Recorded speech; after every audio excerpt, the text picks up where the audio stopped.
En France, ce sont 1 million de personnes qui sont soignées chaque année grâce à des dons de sang.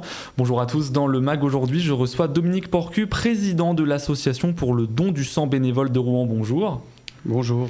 Tout d'abord, est-ce que vous pouvez nous présenter en quelques mots votre association qui fait partie d'une fédération nationale ?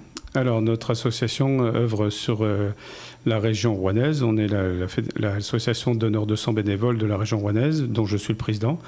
Mais on œuvre aussi sur toute la France par le biais de notre fédération, auquel on est fédéré, bien sûr. Parce que voilà, au niveau national, la FFDSB, donc la Fédération Française des Dons du Sang Bénévole, rassemble environ 750 000 bénévoles.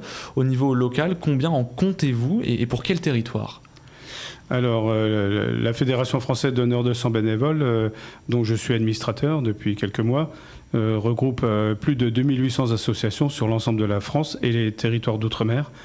Après, on est organisé en comité régional, en union départementale, ce qui permet de nous découper sur l'ensemble de la France, quoi. Alors concrètement, quelles sont vos missions à Rouen, de cette association à Rouen ? Alors, les missions sur Rouen elles sont multiples et nombreuses, bien sûr. Les missions sur Rouen, la première chose, c'est d'épauler l'établissement français du sang. Donc notre rôle, c'est de trouver des nouveaux donneurs, parce qu'il faut savoir qu'il y a 300 000 donneurs qui arrêtent chaque année en France, pour des raisons de santé, des raisons d'âge, etc. Donc il est très important de sensibiliser, de trouver des nouveaux donneurs. La deuxième grande action qu'on a besoin d'épauler l'établissement français du sang, ça va être de participer aux collectes de sang pour les aider, participer à la collation, recevoir, dialoguer avec les donneurs. Et puis après, c'est de faire de la promotion dans diverses manifestations. Alors je le disais au début de cette émission, vous êtes le président de l'association pour le don de sang bénévole de Rouen, mais depuis peu, vous êtes aussi vice-président pour la région et le département. Quelles sont à vous vos missions quelles sont les missions de ces nouvelles fonctions que vous avez ? Oui, tout à fait. Donc depuis quelques mois, je suis vice-président du comité régional, comme je décrivais auparavant dans notre décomposition de fédération. Premier vice-président de la région, premier vice-président de la Seine-Maritime, de l'Union départementale. Mon rôle dans ce cadre-là, c'est de représenter le président en cas d'absence, d'épauler aussi lors des grosses manifestations et de venir en soutien donc, pour cette organisation-là, pour organiser un congrès régional, organiser des assemblées, etc., quoi. En 2022, près de 140 000 personnes ont donné leur sang en Normandie. Est-ce suffisant ? Est-ce que la tendance est à la hausse maintenant qu'on est sorti de la pandémie ? Alors la tendance, c'est jamais suffisant, je vais dire, c'est plus simple, parce qu'il faut quand même savoir que depuis la pandémie, nombre de donneurs ont cessé de venir nous voir. Ils avaient la hantise de la période Covid, donc ça se comprend, mais la sortie de Covid a fait que le retour des donneurs n'est pas au rendez-vous. Alors on a beaucoup de nouveaux donneurs qui se présentent, qui est tant mieux d'ailleurs, ça c'est une bonne chose, mais on n'a pas retrouvé le niveau d'auparavant. Alors là, depuis le début de l'année, on augmente. On doit avoir 100 000 poches en France par jour en réserve. En ce moment, on est à 94 000, donc on n'est pas trop mal. Il y a eu pire que ça. On a quand même descendu à 60-70 000 poches pendant la pandémie. Donc la tendance est à l'amélioration, mais il y a encore beaucoup d'efforts à faire. Et mercredi 14 juin, c'était la journée mondiale du don du sang. Est-ce qu'il y avait quelque chose d'organisé à cette occasion à Rouen ? Oui, la journée mondiale du don du sang est fédérée par notre fédération, par l'établissement français du sang. Une festivité est organisée à chaque fois pour marquer le coup, récompenser les donneurs, c'est le moment ou jamais. Donc cette année, chaque année, on est sur le secteur, on est 3 départements, donc on tourne d'une année sur l'autre. Cette année, c'était la Seine-Maritime et le secteur, c'était Saint-Romain-de-Colbos. Donc il y avait une grosse collecte qui était effectuée sur la commune de Saint-Romain-de-Colbos qui nous recevait d'ailleurs sympathiquement. En plus, ils ont signé une convention tripartite d'engagement d'aide auprès du don du sang, donc ça tombait bien. Et en plus, sur les maisons du don comme Caen, Le Havre et Bois-Guillaume, il y avait aussi quelques petites festivités pour essayer d'attirer un peu plus de monde.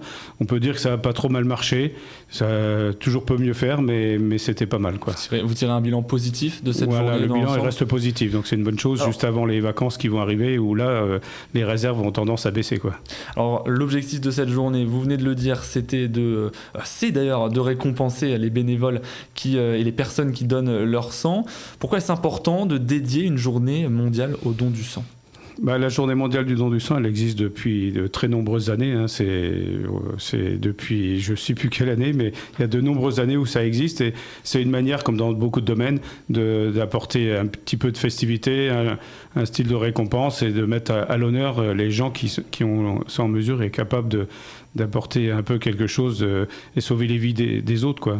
Et dans la région rouennaise, combien de points de collecte y a-t-il ? À quelle fréquence sont-elles organisées ?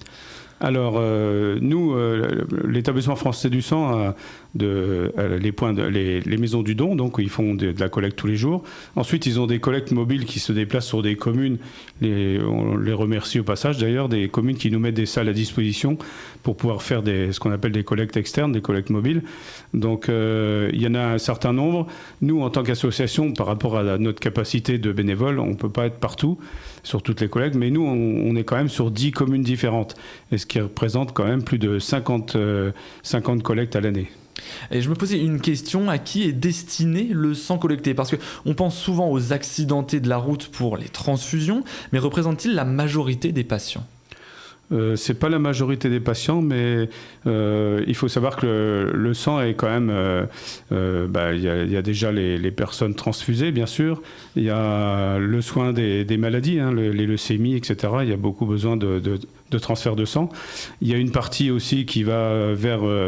la fabrication de médicaments. Il y a l'agence de biomédecine française qui récupère énormément de poches de sang pour les transformer en médicaments, pour les traitements, quoi.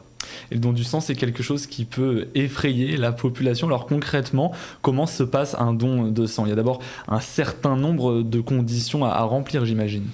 Oui, il y a des différentes conditions, et ce qu'il faut en premier, c'est déjà se rendre sur le site pour faire son auto-évaluation, ce qui permet de ne pas se déranger pour rien. Donc ça prend 2-3 minutes. On va sur le site dondesang.efs.fr et là on peut se faire une auto-évaluation. Donc comme ça, avant d'aller plus loin, on sait si on est retenu et si on n'est pas dans des contraintes. Je crois qu'il faut faire plus de 50 kg pour pouvoir donner son sang. Voilà, une des premières conditions, c'est 50 kg. Il faut être majeur, bien sûr. Et puis, il y a d'autres conditions, telles que les piercings, les tatouages, ou ne pas avoir été chez un chirurgien dentiste dans les 8 jours qui ont précédé, dans les 15 jours qui ont précédé, par exemple, ou ne pas avoir voyagé dans certains pays du monde où il y a des contraintes à risque, quoi. Et si on remplit toutes ces conditions, on peut donc se lancer. Comment va alors se dérouler le don du sang ? Alors, une fois qu'on a pris son rendez-vous sur Internet, ou si on n'a pas pris rendez-vous sur Internet parce que tout le monde ne peut pas accéder à Internet, mais on téléphone, on prend rendez-vous à l'établissement français du sang, c'est un biais, et on se rend donc à l'heure de rendez-vous, on passe par un questionnaire où on nous pose X questions. Ensuite, on passe près d'un médecin qui va valider les réponses, si vous détectez une anomalie ou pas. Et ensuite, on passe au prélèvement qui dure à peu près 7-8 minutes. Et on termine par une collation pour se réconforter. Et c'est là qu'on retrouve les bénévoles de notre association qui s'occupent de ces personnes-là. Et avant de pouvoir repartir 15-20 minutes après. On peut choisir de faire un don de plasma ou de plaquettes. Est-ce que les conditions sont les mêmes et les prélèvements se font-ils au même lieu ? Les prélèvements se font au même lieu. Les conditions ne sont pas les mêmes, bien sûr, parce que les fréquences sont différentes et les quantités sont différentes. Donc il faut choisir sur le site de l'AFS en fonction de ce qu'on décide de donner et puis d'apporter son soutien, quoi. Alors il me semble qu'en 2021, vous aviez un mécénat de la part d'une grande banque française. Aujourd'hui, comment est financée votre association pour finir ? Alors le mécénat était ponctuel, vous avez bien fait de le rappeler. Le mécénat était ponctuel, on est toujours à la recherche, ce qui est très compliqué. On est obligé de demander un peu d'argent à droite à gauche, et puis on donne beaucoup de notre personne en temps et aussi financièrement. Donc on est toujours à la recherche de bénévoles et aussi de mécénat, d'aide financière pour pouvoir faire fonctionner notre association, quoi.